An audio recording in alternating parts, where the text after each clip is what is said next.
आज क्या बताएंगे? पौधे के भाग एवं उनके कार्य भाग 6वां भाग है। ठीक है, तो मैंने बताया था जैसे कोई पौधा है उसको दो भागों में बांटा, नीचे वाला भाग जड़ यानी कि मूल तंत्र और ऊपर वाला भाग को क्या बताया? प्ररोह तंत्र। प्ररोह तंत्र में और मूल तंत्र में जो जमीन के नीचे का हिस्सा जिसमें जड़ें आती हैं वो आता है मूल तंत्र, और ऊपर वाला सिस्टम जिसमें तना, पत्ती, फल और फूल ये सारी चीजें आती हैं प्ररोह तंत्र में। और इस पौधे के भाग में हमने क्या पढ़ लिया था? हमने जड़ को पढ़ लिया था, तने को पढ़ लिया था, और अब हम पढ़ रहे हैं पत्ती। ठीक, तो जब पत्ती के बारे में पढ़ेंगे तो उसमें कितनी चीजें पढ़ेंगे? पहले पढ़ेंगे पत्ती की संरचना, सिरा विन्यास, पत्ती का प्रकार और पत्ती के रूपांतरण। इन 4 चीजों को अपन पढ़ेंगे। ठीक, अब इसमें देखिए, जब इसकी संरचना देखते हैं, पहला क्या है? पत्ती की संरचना, आज ये पढ़ाएंगे। ठीक, जब ये जमीन से ऊपर निकलता है तो इसको क्या कहते हैं? तना। तना निकला ऊपर, तने में क्या होती हैं? पर्व और पर्वसंधियां। ठीक, जब किसी पर्व से तना, जब एक तरफ को क्या होता है? पर्व से जब ये पत्ती निकलती है, क्या निकलती है? पत्ती। तो एक तरफ पत्ती निकलेगी और ये तना आगे बढ़ जाएगा, और यहाँ पर ये जो बीच में देखो छोटी सी कलिका निकली रहती है, इसे क्या कहते हैं? कक्षस्थ कलिका। ठीक है, कक्षस्थ कलिका जो एक्सिलरी बर्ड होती है, ये जो बर्ड होती है ये किसका निर्माण करती है? या तो ये तने का निर्माण करेगी या शाखा का, तना मतलब शाखा का, और या फूल का। भाई जोर से बोलो, किसका निर्माण करती है? शाखा या फूल का। ठीक, और इस पर्व से जब कोई पत्ती निकलेगी तो पत्ती में देखो कैसी संरचना होती है। जब ये पत्ती, जब यहाँ से जिस जगह से पत्ती निकलती है उसे कहते हैं पत्ती का आधार या पर्णाधार। यहाँ से जब पत्ती निकलेगी तो ये जो पत्ती जिसमें जुड़ी रहती है, इस वाले भाग को हम क्या कहते हैं? पर्ण। ठीक, और ये जो पत्ती, पूरी पत्ती, जब ये देख रहे हो ना पूरी पत्ती बन गई, तो इस पूरी पत्ती का जो पूरा सरफेस होता है, देखो मैं दिखाता हूँ। जैसे ये देखो, ये पत्ती है ना जी, तो ये जो पूरी पत्ती का जो सरफेस है, ये वाला भाग और ये वाला भाग, तो इस वाले भाग को कहते हैं पर्ण फलक। क्या कहते हैं? पर्ण फलक कहते हैं इसको, कहते हैं ना पर्ण फलक। देखो इसमें आप ध्यान से देखिए, ये वाला हिस्सा देख रहे हो ना, ये जो बीच वाला है, ये इसमें तुम्हें कहीं कक्षस्थ कलिका दिख रही है क्या? नहीं है। क्यों?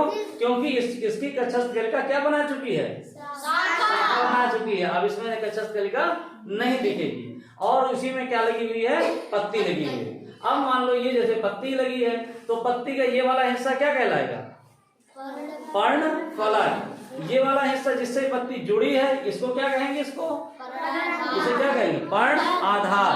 और ये वाला हिस्सा जो पत्ती को जोड़े है, पर्ण व्रण। आया समझ में? इसे कहते हैं पर्ण व्रण। और इसी पत्ती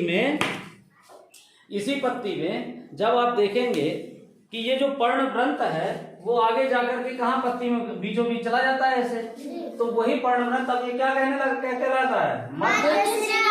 मध्य सिरा। सबसे जो मोटा वाला हिस्सा है ये क्या कहलाता है? मध्य सिरा। और मध्य सिरा से ये जो निकलती है साइड की तरफ, ये क्या होती है? ये सिराएं होती हैं। और सिराओं से जब छोटी छोटी सिराएं और निकलती हैं उनको क्या कहते हैं? उपशिरा। ठीक है, ऐसे धीरे धीरे ये फैल जाती है। और पत्ती का सबसे नुकीला जो भाग होता है उसे क्या कहते हैं? पर्ण आग्र कहते हैं। इसे क्या कहते हैं? पर्ण आग्र। अब देखो, अब पत्ती में ये तो हो गई पत्ती की संरचना। ये जो पर्णव्रंत होता है इसका बड़ा काम होता है। ये पत्ती को क्या करता है? लचीला रहता है, और ये पत्ती को साधे रखता है, ताकि हवा चलने पर पत्ती क्या हो? लहराती रहे, नहीं तो अगर अकड़ जाएगी तो टूट जाएगी। ठीक, और ये उस तरफ जहां पत्ती, ये उस तरफ पत्ती को घुमाता है जिस तरफ पत्ती पर प्रकाश आराम से मिल जाए। इसलिए पर्णव्रंत बहुत मतलब इंपॉर्टेंट चीज है।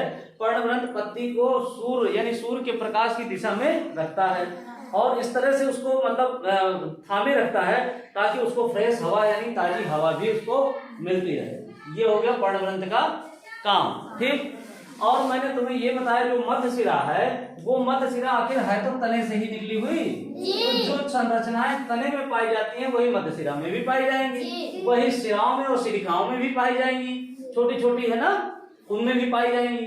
यानी कहने का मतलब इसके अंदर जाइलम और फ्लोएम भी होगा, ताकि जड़ से जो पानी यानी कि H2O जो ऊपर जाता है ऐसे, वो यहाँ से कहाँ चला जाएगा, इधर तक चला जाएगा, और वही पानी फिर सिराओं से इधर, फिर छोटी छोटी सिरकाओं से इधर, यानी कि पूरी पत्ती में वो फैल जाएगा। और जब ये भोजन बनाएंगे तो वही सब भोजन लेकर के तने में और पौधे के विभिन्न भागों में फ्लोएम उसको पहुंचा देगा।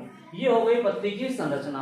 अब कोई चीज ना समझ में आई हो तो मुझसे पूछो, ठीक। एक तो ये हो गया। दूसरा चीज अब आता है, तुम्हें बताएंगे शिरा विन्यास। शिरा विन्यास बताएंगे, फिर ये बताएंगे अगर किसी पत्ती में ये लगा है पर्णग्रंथ तो ठीक है, किसी किसी पत्ती में पर्णग्रंथ ही नहीं होता, बिना पर्णग्रंथ, अभी दिखाएंगे तुमको बहुत सारे उदाहरण बताएंगे, पर्णग्रंथ नहीं होता। शिरा विन्यास, शिरा विन्यास बताने के लिए आपको बताना पड़ेगा एक बीजपत्री और द्विबीजपत्री। कल मैं आपको बताऊंगा कि एक बीजपत्री क्या होते हैं और द्विबीजपत्री क्या होते हैं। थोड़ा थोड़ा पढ़ो, समझ में आ जाएगा, 2-3 बार में सब समझ में आ जाएगा। ठीक है बच्चों, इसको बनाओ और लिखो, ठीक।